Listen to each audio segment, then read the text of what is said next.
Ladies and gentlemen, welcome back to another very special, as always, episode of the Hyper Conscious Podcast. We hope you enjoyed our latest episode where we did a live mastermind on what it takes to really have your dream relationship, where Taryn and Emilia basically gave a fire presentation, and we kind of took the back seat, which was nice. On Facebook Live, it's surpassed 500 views already. We got a lot of good love on that. Today, for episode number 438, we are going to talk about the difference between a $13 cheeseburger and a $13 book. And what that means for your life. Wow. So first, we're going to talk a little bit about context. As you know, I like to start there. So why are we doing this episode? So Kevin and I believe health, wealth, and love, the three facets of this life journey that we must master. Health is physical, mental, emotional, spiritual. Wealth is straight cash, how homie. you make straight cash, homie. It's how you make your money, how much money you make, and then most importantly, what you do with it. That's what we're going to talk about today. And then love, obviously, friends, family, intimate relationship, and all that. So 1/3 of this journey is about money. So we thought, you know what? We haven't done a lot of episodes about money in the past, and we were reflecting on an episode we did with Chris Harder earlier today, and it just got us thinking about how some people, I believe, use cash flow to get closer to their dream life, and then other people kind of get used by cash flow. So what is your relationship to money, and are you investing in your brighter future, or are you kind of spending it in a way that maybe isn't savory? We were doing a little reflection on me. I don't know the exact time frame, but I remember when I would either get recommended a book or I would find a book, I literally would be like, $13. That's a lot of money. That's a lot of money. But you're already spending that money somewhere. Okay, so if you're going out to eat once a week and you're spending $20, right, that is $20 that you could put into your personal development. Now, you don't necessarily have to go from buying things that you like to just going purely into personal development. You could split that down the middle. You can get a book for $10. Right. Okay? I don't know what the Audible, what is it, $14.99? $14.99 a month. For Audible. And then if I use a lot of iBooks, because if it's $9, I'll just buy that. Right. It's cheaper to buy that and then buy like an $18 book on Audible because you save yourself the money that way. But I remember I would be like, nah, that's kind of steep. And I think most of us are. Think of it this way, and this is a great example. We were literally just talking about we need a new timer for the wall in the studio. It's like $90. And I was like, I don't know, man, that's a lot of money. There's a UFC coming up that's $65. I'm going to buy that thing. Right. And I'm not splitting it with anybody either. Right. So that's $65 versus $45. It's actually more money, and I'm going to get far more out of the timer in terms of the studio, in terms of the fluidity of our recordings. So my main thing for this episode is understand that you're already spending money, and if you can switch your perception from I'm spending money to I'm investing money into my ability to make more money in the future. That's what I've done especially with books. Right. I have bought more books this year than I bought my entire life. Yeah. Right. I'm buying one every other week basically because I'm trying to hammer through books. Right. And the books that I have bought have directly made me money. So here's an analogy that I think people will really resonate with. And having worked as a personal trainer for a long time, or a personal coach, fitness coach, some people I notice use calories to get to the physique they want, to build muscle. Other people are afraid of food and are afraid of eating too much, and they're not really using calories to build muscle.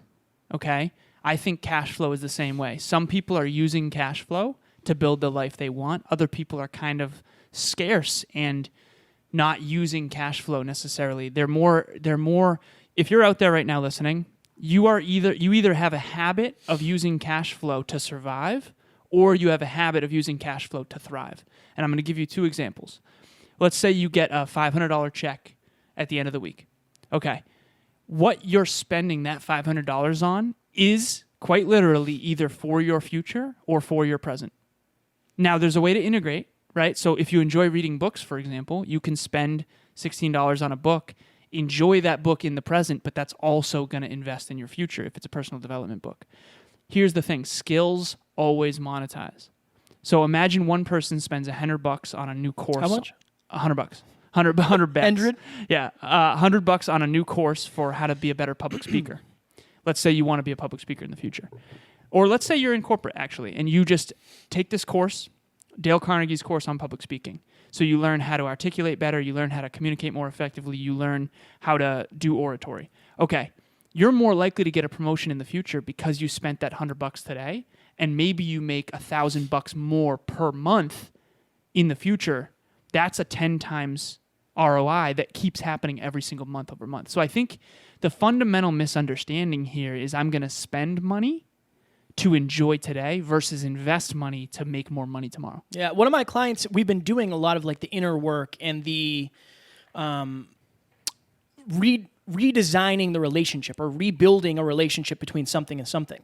And we were talking about money. And I said, like, I love the fact that you're so money conscious when it comes to saving money.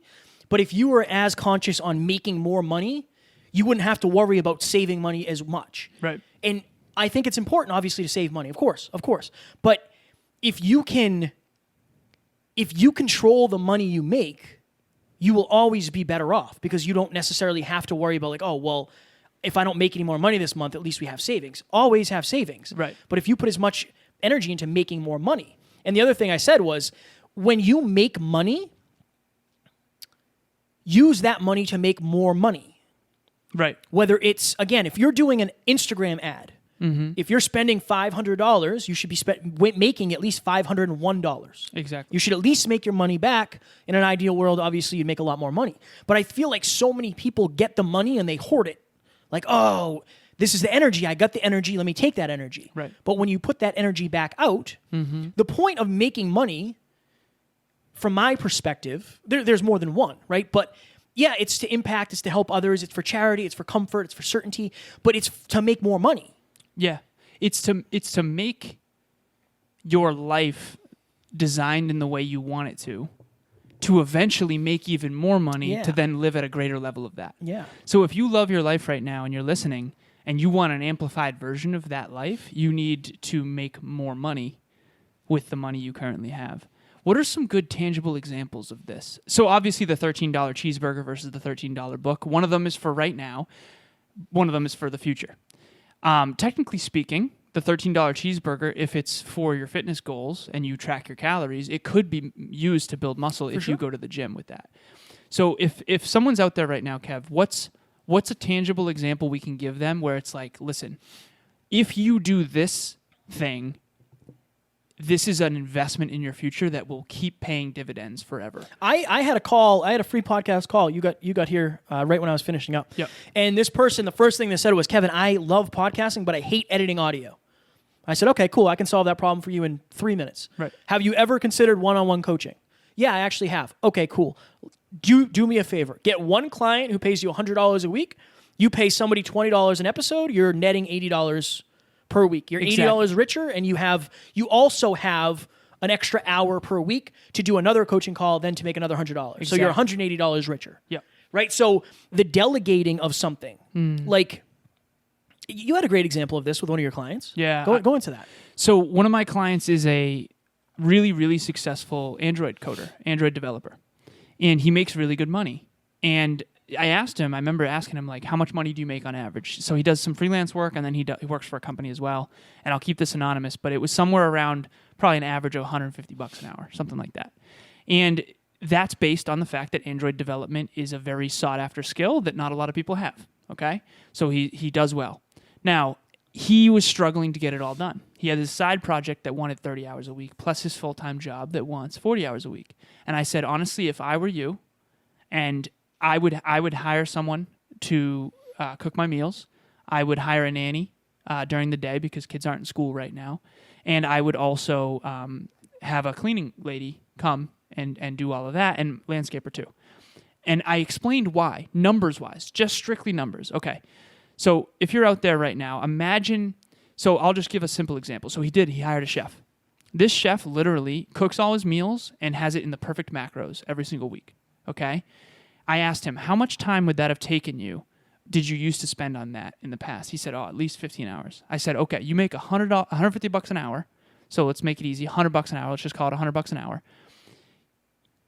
You multiply 100 times 15, you get $1,500. How much do you pay the chef per week? He said $200. I said, you're netting $1,300 by not spending those 15 hours literally cooking and Let's just make sure that the listeners understand this, though. Yeah. If you take that extra time and you don't make money, then you're losing that too. Exactly. Not losing. No, that's so important. Yeah. That's so important. I have this one other client, and I'll be quick about this, but she runs a acupuncture facility, and then she has a side business as well. And I remember her telling me, I had to go to Home Depot the other day for this, that, and the other thing. I had to wait in line, COVID, my kids were with me, all this stuff. I said, how many hours did that take you? She said, honestly, 3.5 hours. And I said, listen, how much do you pay your employees? She said, well, one of my employees is younger. She makes $10 an hour. I said, okay, how much money do you make per hour? She averaged, I think it was around, honestly, like 190 or something like that. Nice. And I remember saying to myself, like, okay, let's round that up to 200. 200 times 4 hours is $800. Okay? $800 minus the $40 it would have cost you to have your assistant do that. You literally, I said this, and this is hardcore for anyone listening, but I said this. I said, next time you go to Home Depot for 4 hours, I want you to literally take out $860 and burn it. Now, this is me coaching. This is coaching Alan, who's really, really hardcore. But seriously, that's what you might as well be doing. For some reason, we abuse our own time. There's a reason why in high school we made $10 an hour, Kev. Yeah. It's because we were only valuable at $10 an hour.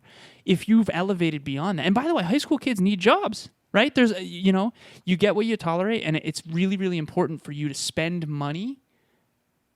I don't even like the word spend. I would say invest money to make more money. Yeah. And buying back time is one of the best ways you can spend money. I remember at my old job, we used to have different pays. So if you were on site, you would get prevailing wage, which is basically, it's a state rate, right? So anywhere from like $60 to $100 an hour.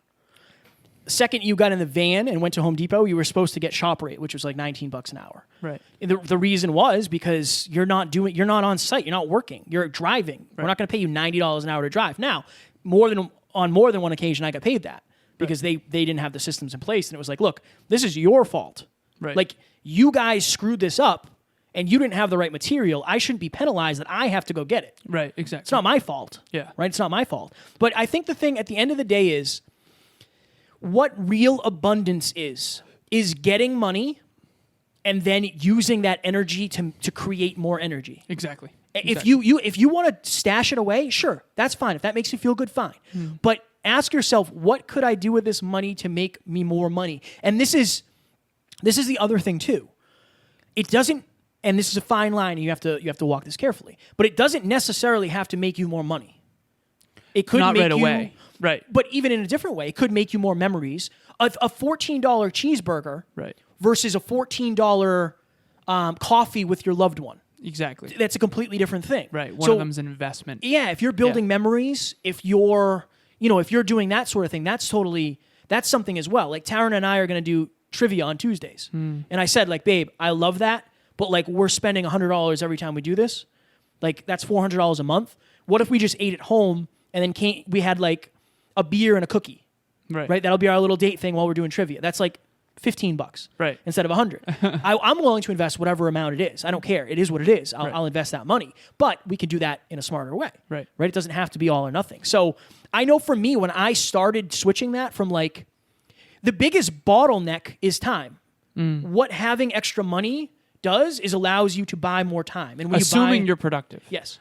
Yes. That is the most important thing, because otherwise you're not buying. You're buying back time, but you're not actually netting any extra money. You could be buying back comfort. One simple example that I think everyone will resonate with, that I really feel compelled to say, Kev, is this studio. Yes. So for everyone out there listening right now, really think about this for a sec.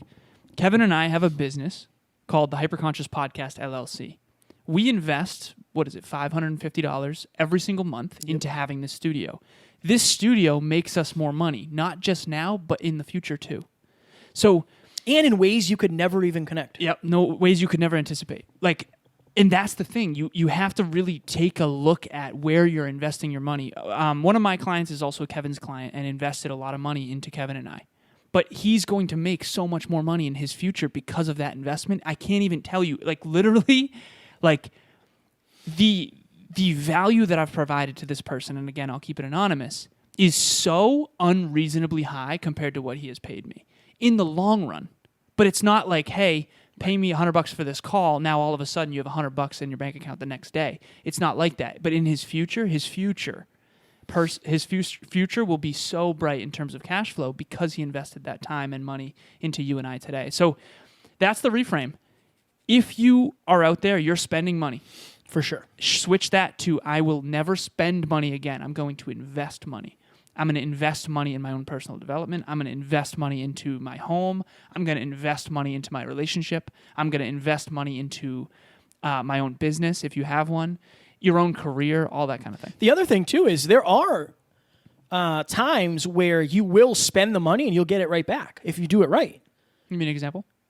Like the sales books I've bought, I've probably spent, I bought 3 or 4 really impactful things that have helped me when it comes to a version of sales and understanding prospecting and all that stuff. Okay, spend 15, 30, 40, 60 bucks, make 1,600. Yeah. That's a pretty good net. Yeah. Right? That's a pretty good net. Yeah. But obviously you have to take action on that. Right. But understand this. If you're lacking something, if you can find a way to add value to that thing, maybe it's learning a new skill, maybe it's delegating, right? You're lacking time. Can we buy more time? Mm-hmm. You're lacking skill. Can you invest in the opportunity to learn more about that skill to then make money or make time or make memories, whatever it is. Right? At the end of the day, the only thing, the thing that keeps us all level is the amount of time we have in a day. You can only be awake for 24 hours in a day if you wanted to work 24 hours a day. But if you have the capability to send some money elsewhere, stuff will get done when you're not doing it. Right? So I think, especially if you're in business, that is an unreasonably important chasm to cross. If you're struggling to delegate, it's unreasonably important because you shouldn't be doing the stuff that doesn't make you money at some point. I actually don't, and I know we have to go, so the timer just went off. I don't invest. First of all, I don't use the word spend money anymore. I haven't for a long time, but I think I forget sometimes how.